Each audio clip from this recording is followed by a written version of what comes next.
最近日本嘅天氣日日都37、8度啊，潮濕根本熱嘅天氣，好容易令到女士感染呢一個念珠菌嘅。其實我都有試過感染念珠菌，仲要唔係淨係得一次。咁念珠菌咧係會令到絲襪處紅腫啦、痕癢，同埋咧會有一啲好似豆腐渣咁樣嘅分泌物啦，仲有好大陣味啦，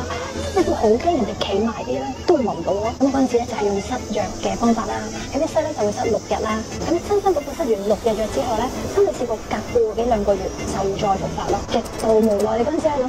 我點樣先至可以斷尾㗎？咁最近咧就試咗一隻 Finipo 絲襪陀長效淨苯膠囊呢一款產品咧，佢哋有5項專利驗證，只需要1日咧就能夠抑制大腸桿菌、白色念珠菌等等絲襪區域嘅細菌生長。連續使用24週之後啊，可以減少絲襪感染89%啊！Finipo 咧就含有多種專利嘅成分，例如洛神花、4種絲襪益生菌同埋菠蘿酵素。佢專利嘅蔓越莓成分經實驗認證，有效抑制白色念珠菌嘅效果超過其他品牌啊！除此之外啊，產品採用3層封裝技術，保護有效成分唔會被胃酸破壞，直達絲襪處。